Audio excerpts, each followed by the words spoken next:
ऊपर देखो किसी दे दो। Oh thank you thank you.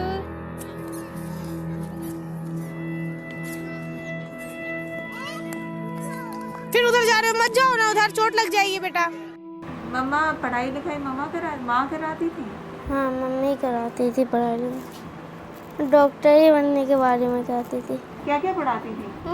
Urdu, English, math, science. Mummy के साथ पढ़ाई अच्छा लगता था? हाँ। अभी बोलेगा ना, देख लेना।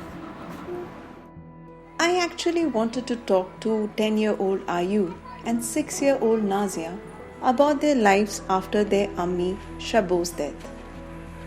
But we ended up talking about their memories.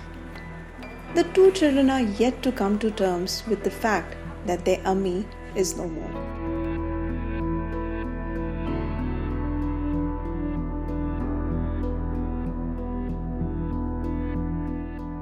घर में आप किसकी बात सुनते हो अब मम्मी के बाद? नानी। नानी नाना प्यार करते हैं बहुत? हाँ। कौन फेवरेट है आपकी, नानी या नाना? नानी, नाना की चमची। Shabo walked out of an abusive marriage 6 years ago for the sake of her children, who meant the world to her. This sewing machine, now lying unused, was her only source of income. She stitched clothes, earning just enough to support Ayub and Nazia. Shabo's parents could not support her financially but were happy to have her and the kids stay with them. But the family's problems started with the COVID lockdown. Private से पढ़ाती थी। अभी इस साल जब वो लगा है, लॉकडाउन लगा है, तब इन्होंने फीस इकट्ठी मांग ली थी 1 साल की, जबकि स्कूल गए नहीं थे। तो प्राइवेट वालों ने मांगी तो फिर हम लोगों ने प्राइवेट से नाम ही हटा दिया कि गवर्नमेंट में डलवा देते। फिर गवर्नमेंट में इन लोगों का नाम इस साल एडमिशन करवाया। Nazia says she was her mother's favorite and that Ayub was scared of her. Motu Patlu. Shabo had the only smartphone in the house, which children always fought over. Now, it will always remind them of their Ammi. ये दादी। Shabo's parents want the kids to have a secure future, but they know it's not going to be easy. हाँ वही करती थी, पढ़ाना लिखाना सब कुछ अपना हम लोग के पास खाती पीती रहती सहती थी। वो सिलाई जो करती थी उससे दोनों बच्चों को वो प्राइवेट में पढ़ाती थी। Shabo got infected by the virus in April 2021 at the height of the second wave. Her family desperately tried to find her an oxygen cylinder and a hospital bed, but failed. एकदम से उसको रमज़ान में रोज़े में तबीयत ख़राब हुई, हल्की हल्की, जैसे हमें तो लगा नॉर्मल है सर्दी जुकाम।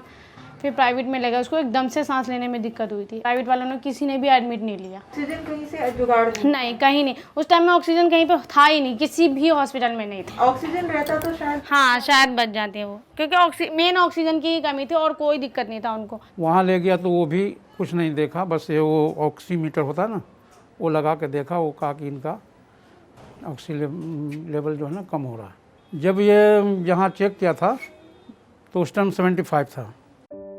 When they finally got a bed at a government hospital, it was too late. सांस लेने में दिक्कत आने लगी उसको, तो ले यहाँ से जैसे वो घर से सब बोला कि चलो, तो वो हमको बोले कि मम्मी मैं जा रही हूँ, मुझे उम्मीद नहीं है कि अब मैं बच के आऊँगी। उसके बाद जब चलने लगी तो मुझे बोली कि मेरा बच्चा दोनों तुम्हारा, कुछ हो गया तो हमारा बच्चा तुम्हारे पास रहेगा, मेरी गलती माफ़ कर देना, पापा को बोलना मेरी गलती माफ़ कर देने को। मैं कहा ऐसा नहीं बोलते बेटा, अच्छी हो के आ जाएगी तू, कुछ मत बोल। भाई के साथ गए, वहाँ पर गाड़ी में बैठाया, दोनों भाई दोनों तरफ से गोदी में ले लिया, आ गया, और हमारे जेठ के लड़के सब थे बैठे गाड़ी में। जलेबी चौक पर गए तो वहाँ से फ़ोन आया कि राम मनोहर में लेके आओ। इतना बात वो सुनी और न उसको हिचकी आया, न उसको कुछ भी नहीं एहसास हुआ, आँख बंद कर ली। The biggest challenge that Shabo's family will face would be to prove that her cause of death was COVID-19. Since they could not get one RT-PCR test done or even get her hospitalized, they do not have enough documentation.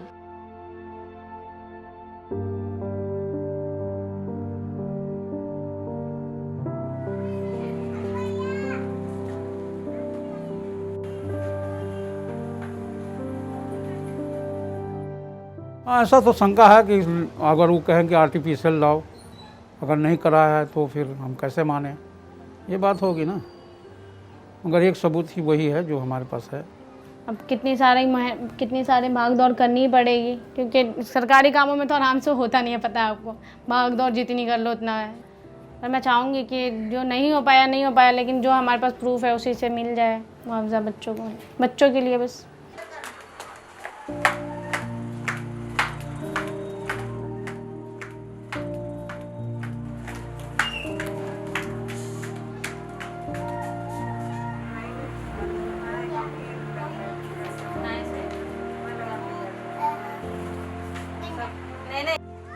The small grocery shop that barely earns 300 rupees a day is all that the family has now. Naseem Ahmed recalls that when Shabu was alive, even though she didn't earn much, she took care of everyone. अब जैसे मेरे आँख बनना था तो पैसे नहीं, तो वो पैसे दी थी, तो ऐसे भी मदद करती थी। अभी जैसे लॉकडाउन हो गया, समस्या हो गई, न काम नहीं है, पैसे नहीं हैं, दुकानदारी भी ख़त्म थी, और इसको मरने से लोग डर गए कि यहाँ कोरोना है, तो कोई दुकान में भी नहीं आते हैं। इस वजह से बहुत सारी परेशानी हो गई, तो रिश्तेदारों से पैसे मंगा के गुजारा कर रहे हैं। Shabu's children are close to their aunt Noor. She says the kids are so traumatized that one day little Nazia put her fingers on Noor's nose to check if she was alive. They don't want to lose Noor like they lost their Ammi. But Noor has to soon go back to her family. She worries whether her old parents will be able to take care of the two children. नाना नानी का भी कब तक है life, कब तक नहीं है, कोई भरोसा नहीं है। अब मेरी भी शादी हो गई है, अब 2 बच्चे हैं, इनको रहने का, खाना खर्चा सब कुछ मिल जाए तो वो बहुत है। क्योंकि पढ़ाना तो हमारे घर में सभी पढ़े लिखे हैं। हम चाहते हैं कि ये और पढ़े ये लोग, क्योंकि इनके पीढ़ी में पढ़ाई लिखाई ही में वो करता है, इम्पोर्टेंट है, और कुछ तो है नहीं। गवर्नमेंट से हम अपील है कि भाई इन लोग की हेल्प करें, आगे से आगे पढ़ें बच्चे। ये इसी गड्ढे में खेलो तुम लोग, ऐसे ही मजा आएगा यहाँ पे खेलोगे इतना समय। खेलो खेलो।